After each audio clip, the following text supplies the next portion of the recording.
안녕하세요, 올바른입니다. 비가 오기 시작하네요. 꿉꿉한 날씨보다는 저는 이렇게 시원하게 비 오는 게 좋습니다. 오늘은 길어질 것 같아서 바로 테슬라 소식 본론으로 넘어가겠습니다. 첫 번째 소식은 자율주행 업계 내에서의 이합집산 소식인데 이 부분에 대해서는 꽤 간단하게 넘어갈 예정입니다. 아직은 구체적이게 말씀드릴 것이 없거든요. 그래서 지금까지는 소식에 잘 안 나왔습니다. 그러나 대신에 제 생각을 좀 말씀드릴까 합니다. 두 번째 소식은 테슬라 세미에 대한 소식입니다. 프리모트 공장 주변에서 모델 3를 인도하기 위해서 세미가 움직이는 모습이 나와서인데요. 왜 머스크가 세미의 대량 생산을 미룰 수밖에 없었는지에 대해서도 말씀드리겠습니다. 세 번째 소식은 테슬라의 퀄리티에 대한 부분입니다. 과거의 자료이긴 하지만 최근의 평과 비교를 하면서 그리고 이것이 정말 테슬라에게 리스크인가 이 부분에 대해서 말씀드리기 위해서 넣었습니다. 첫 번째 소식은 자율주행 업계 이슈를 짚기입니다. 화제의 중심에는 웨이모, 아마존, 엔비디아가 있습니다. 웨이모와 볼보의 공동개발, 아마존의 죽스 인수, 다임러와 엔비디아의 공동개발 소식은 많은 부분에서 이 테슬라나 관련 전기차 업계의 뉴스를 보시는 분들이라면 관심있게 보셨을 텐데요. 사실 저도 관심있게 봤지만 정확하게 아직 나온 게 없습니다. 그래서 예상이거나 목표이거나 계획 같은 것들이 많기 때문에 자세하게 소개드릴 내용이 없습니다. 다만 이거랑 관련해서 테슬라에게서 제 생각을 좀 말씀드리자면 과하다고도 생각하실 수 있을 텐데 차례차례 한번 말씀드려 보겠습니다. 테슬라가 어떤 기업이냐라고 한다면 첫 번째는 전기차 판매 업체입니다. 완성차도 생산할 뿐더러 애플처럼 핵심 내부 부품들에 대해서는 상당수 내부화했습니다. 두 번째는 자율주행으로 대표되는 소프트웨어 기업입니다. 나중에는 구독 방식으로 갈 거란 생각이 듭니다. 세 번째는 로보택시를 통한 운송기업입니다. 로보택시를 통해서 테슬라 오너들은 테슬라 모델의 구매 및 소프트웨어 구매에 들어가는 비용들을 상당 부분 커버할 수 있게 됩니다. 네 번째는 자동차 보험 기업입니다. 자율주행에 생기는 정보들을 활용하여서 수익구조 개발에도 사용할 수가 있고 운전자의 운전 습관을 데이터화하여서 차등 요금제도 가능하겠습니다. 다섯 번째는 태양에너지 기업입니다. 솔라 루프를 판매함에 따라 요즘 반응이 꽤 있는 것 같습니다.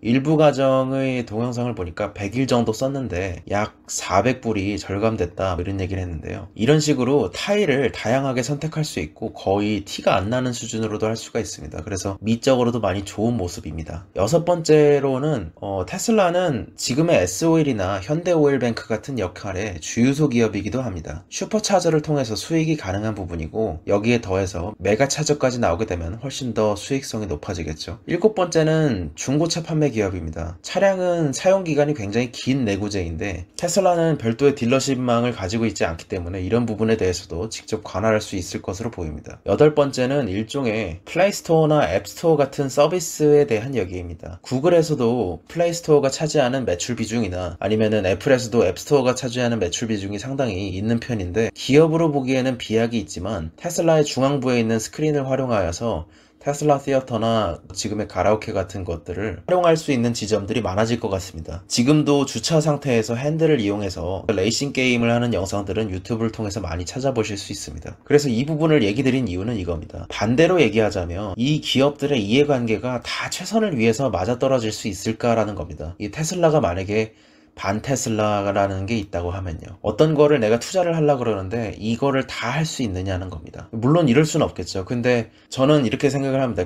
스티브 잡스와 그리고 일론 머스크가 대단하다고 생각됐던 이유는 이런 기술들의 발전과 수익 모델의 창출을 기가 막히게 잘 엮었다는 겁니다. 그런 의미에서 저번 화에서 기술 발전과 수익 모델의 질을 높이는 것을 어느 한쪽이 먼저 가거나 앞서가지 않고 계속해서 이를 핸들링하면서 잘 이끌었기 때문에 혁신적인 기업으로 만들었다고 생각을 하는데요. 예를 들어서 삼성전자가 가장 먼저 5G를 내놨지만 스티브 잡스는 가장 먼저 5G를 내놓을 생각이 없었습니다. 그런 의미에서 삼성전자는 기술 발전이 앞서간 건데 애플은 이거를 수익 모델과 연관을 지어야 합니다. 그거에 능합니다. 그래서 애플은 수익 모델이 만들어지기 전까지 굳이 돈을 들어가면서 5G에 미리 투자를 하지 않습니다. 그래서 삼성전자가 먼저 앞서 나가고 올해 말쯤에 아마 수익 모델이 갖춰지는 대로 내놓겠죠. 그렇다는 겁니다. 그래서 일론 머스크가 이런 부분을 잘 따라갈 수 있을 거라고 저는 생각을 하고 있는데 이런 구체적인 비전들을 보면 그런 생각이 들었습니다. 두 번째 소식은 테슬라 세미입니다. 최근 2분기 실적을 위해서 전사적인 역량을 더하고 있는 와중에 테슬라 세미의 프로토타입이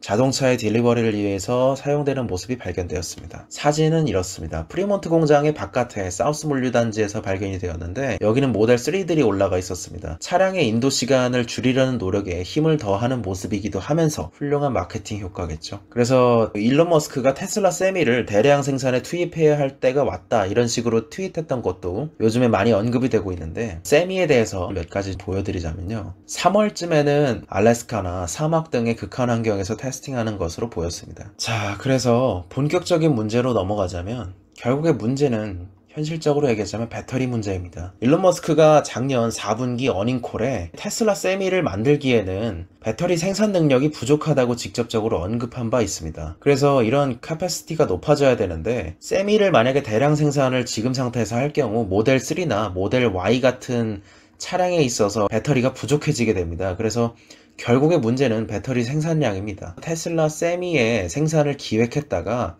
미루게 된 것도 이것 때문이라고 생각이 되는데요. 결국에 이것의 그 모든 연장에 지금으로서는 9월에 열릴 배터리 데이가 정말 중요합니다. 그래서 이목이 집중되는 것 같습니다. 세미와 사이버 트럭 그리고 모델 3, 모델 Y의 이 늘어나는 주문량을 받아내기 위해서는 배터리 물량을 어떻게 확보를 하느냐가 문제입니다. 그래서 직접 생산하는 양이 많아진다고 해도 얼마의 램프업이 필요하고 리튬을 조달하는 것도 또한 문제일 수 있습니다. 그래서 시기적인 문제도 있을 수 있고 수율을 맞추는 문제도 있을 수 있습니다. 이런 의미에서 결국에 테슬라에게 종합적인 예술이 필요한 시기가 아닌가 생각이 되고 있습니다. 그래서 저번에 전기차 리튬 시장에 대한 변화 영상을 올려드린 이유가 이런 테슬라의 본격적인 물량을 바치기 위한 리튬 조달의 문제를 공부하다 보니까 거기까지 나갔던 건데요. 그리고 아주 개인적으로 궁금했던 문제가 충전의 문제입니다. 이에 대해서는 일론 머스크는 메가차저에 대해서 얘기를 했는데요. 머스크는 메가차저를 새롭게 내놓게 되고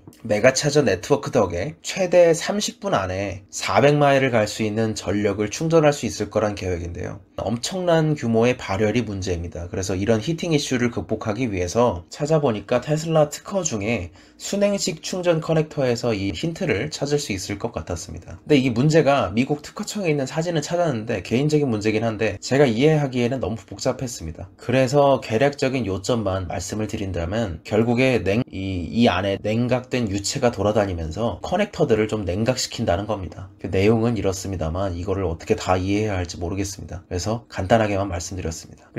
그 후에 든 생각이 어차피 세미는 클래스 A 수준의 차량이기 때문에 슈퍼차저처럼 고속도로를 따라서 메가차저 네트워크를 구축할 경우에 400km 혹은 500km마다 트럭 스탑처럼 잠깐 쉬어가는 것도 생각보다 답이 될 수 있겠다는 생각이 들었습니다. 그래서 오토파일럿이 기본적으로 탑재가 되고 장거리 운행에서의 피로도 적고 연료비에 대한 인센티브가 있다면 이 부분이 훨씬 더 크게 당겨질 수 있을 거라 생각이 들었습니다. 그 다음은 테슬라의 퀄리티 이슈입니다. 댓글로도 여쭤보셨지만 최근에 테슬라의 결함이 뉴스화되기도 했었죠. 그래서 지금 당장에 이 결함에 대해서 핀셋으로 찝어서 보는 것도 중요하지만 추세에 대해서 말씀드릴까 합니다. 그래서 모델 3부터 모델 Y에 이르기까지 테슬라의 모델 퀄리티는 어떻게 변해왔나에 대해서 말씀드릴까 합니다. 이에 대해서는 블룸버그에 옛날에 있었던 자료이지만 그 5,000명의 테슬라 오너에게 물어본 자료가 있는데요. 전체적으로 먼저 요약을 드리자면 퀄리티는 빠르게 잡히고 있다고 생각할 수 있습니다. 조립상의 퀄리티 문제는 결국에 이 생산의 노하우랑도 연관이 되기 때문에 굉장히 빠른 속도로 잡히기는 어려운 부분입니다. 예를 들어서 우리나라에서도 중국산 차를 구매했을 때 생각나는 단차라든지 이런 부분과 거의 비슷한 부분입니다. 하지만 그럼에도 불구하고 해외 배송을 시작한 이후부터 급격하게 늘었다가 최근에는 다시 빠르게 잡히는 모습입니다. 이후의 자료가 아직은 없는데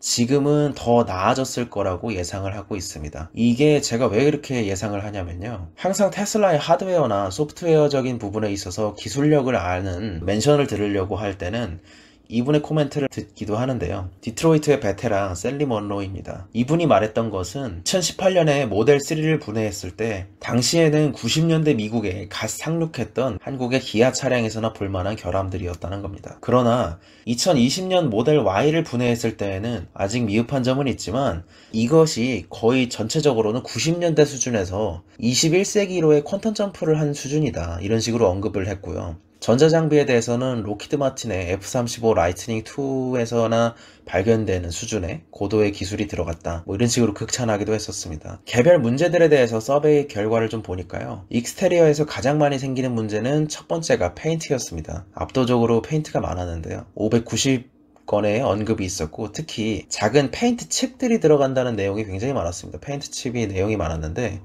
이게 예를 들어서 이런 것들이죠. 이런 페인트 칩이 들어가는 문제입니다. 인테리어적인 결함으로는 빠르게 잡히고 있는 모습인데, 좌석과 그리고 트림이나 긁힌 먼지 등이 굉장히 다양했습니다. 그러나 메이저 이슈들은 빠르게 잡혔고 3분기를 기점으로 많이 잡혔고, 마이너 이슈들도 해소되는 모습입니다. 전자기기 결함에 대해서도 마찬가지로 1분기 이후에 빠르게 잡히는 모습이고요.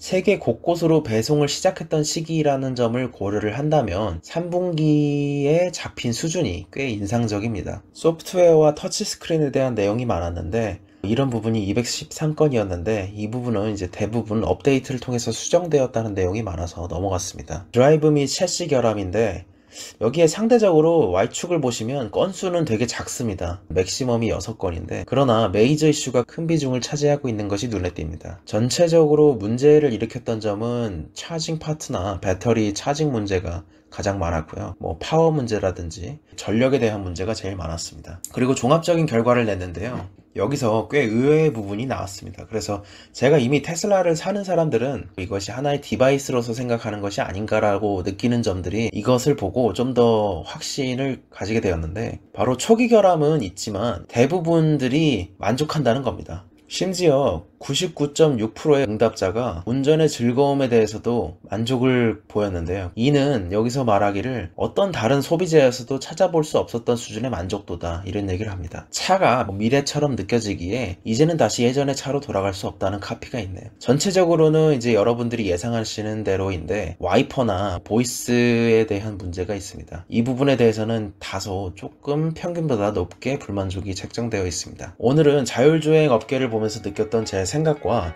테슬라 세미에 대한 내용, 그리고 마지막에 퀄리티에 대한 내용을 보면서 테슬라의 소식에 대해서 정리하는 시간을 가졌습니다. 오늘도 좋은 하루 되시기 바라겠습니다. 이번에 한 주가 시작되었는데 비로소 시작되어서 깨끗하게 씻겨 내려가는 한 주가 되었으면 좋겠습니다. 감사합니다. 올바른이었습니다.